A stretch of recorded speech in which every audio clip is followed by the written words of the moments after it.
This is the second part of week number 6A.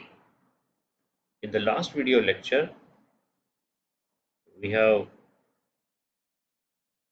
discussed the formulas of finding the derivatives of inverse trigonometric function. These are the formulas, 6 trigonometric functions, derivatives.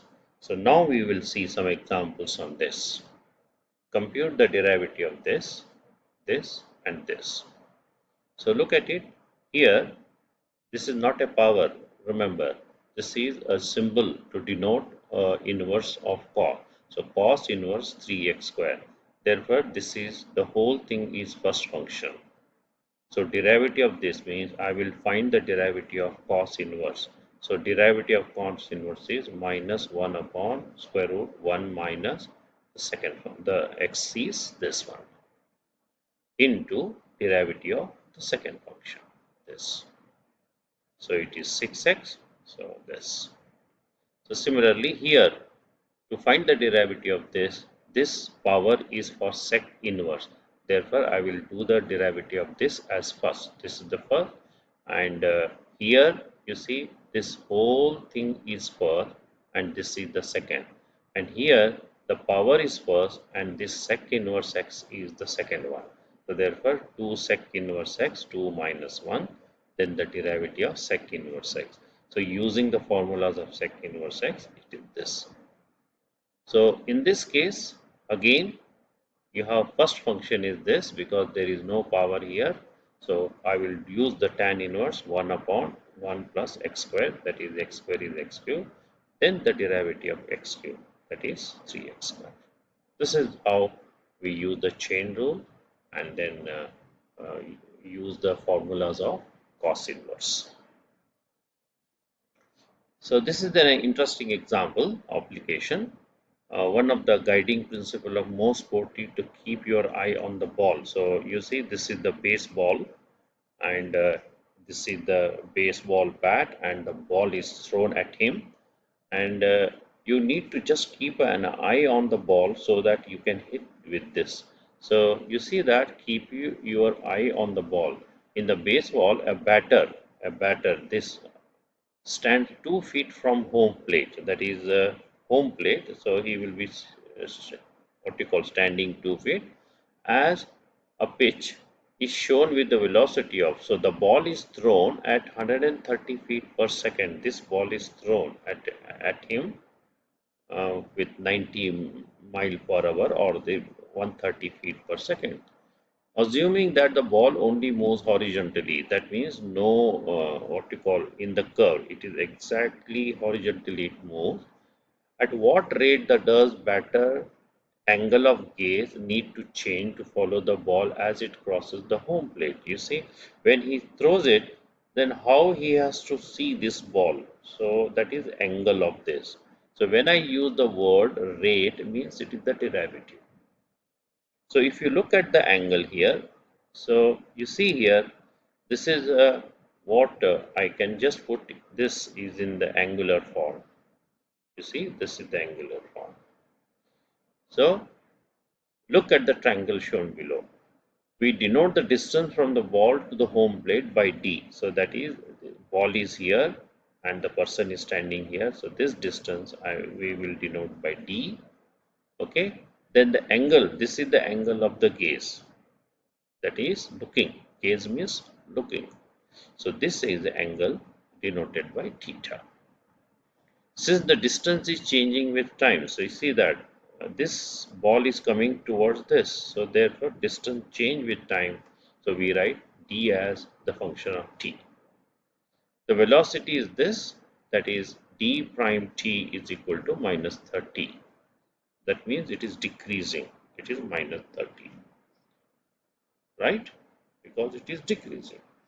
So using that tan inverse, the formulas of tan, so tan theta is equal to dt by 2. So I will just take it in this particular format because the distance is standing at 2 feet from the home plate. This is the home plate and is standing 2 feet here. So this is, so what is it? It is dt by 2. You see, tan theta is equal to dt by 2. So therefore, theta is equal to tan inverse dt by 2. This is the formula we got it here. So what is your question here? At what rate the batter's angle of gaze need to change? That is the rate of change of angle. So that means dtt by dt. So I have to find here. Check. Theta prime t, that is d theta by dt. So this is your function. So tan inverse. So this is your chain rule I will use. I will first find the derivative of this and then derivative of this. So derivative of this is 1 upon 1 plus square, then differentiation of t divided by 2. So this 4 it is, and then this cancel with this, right? And then you are cross multiply with this 4 plus dt square, and that 2t comes up, so 2 different. This is the radian per second. When dt equal to 0, that is when the ball crossing the home plate, the rate of change is then d theta prime is going to be, that is this dt, d prime will be minus 130. So I substitute that. So when I substitute this, I will be getting the answer as what you call minus 65 radians per second. So this is the straightforward question. There is nothing to, here. So immediately you need to write down for this examples of this. So theta is equal to tan inverse dt by 2. Right? If it is 2 given. If it is the distance is 3, then it is 3. Okay, so that you can check it out. So these are the examples. Exercise 2.8, page 190-91.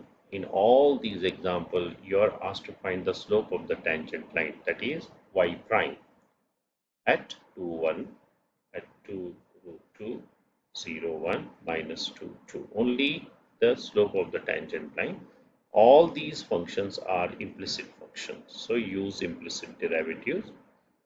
Here also you are only finding y prime x in all these examples 5 to 16, and use the chain rule whenever you are finding the derivatives containing y. So what you do here, so you can take the square root first and then find the derivative of inside. So here you are using the quotient rule, and here also you are using the quotient rule to find the derivative of this. So this, for this you are going to use the product rule. For this, product rule. This is the quotient rule I use. So here the product rule. Okay, and this is also product rule we use. And this the same thing, find the equation of the tangent line. The same question is here. Except that you need to add equation of the tangent line, but here only the slope of the tangent line. Here find the second derivative. You see, first find the first derivative and then find the second derivative. In all the cases you will be using the implicit derivatives. So these are all the examples of what you call inverse trigonometric functions and simple trigonometric function, etc. Just see here the same. So sine inverse means it is first function is sine inverse, second function is x cube plus 1. So here first function is tan inverse, second function is root x. The first function is root and then inside. The first function is sine inverse, then the derivative of 1 by x. So this is the direct one, cosecant inverse x. So here we use the derivative of e and then derivative of tan inverse x. Then we have, these are the answers, check it out. And then lastly we come to derivative of hyperbolic and inverse hyperbolic function. You remember, derivative of sine hyperbolic means we know the sine hyperbolic is given in this way. Derivative of each, if I do it, then it becomes this. So this is nothing but cos hyperbolic x. Therefore, derivative of sine hyperbolic x is cos hyperbolic x. So exactly derivative of cos hyperbolic x is sin hyperbolic x.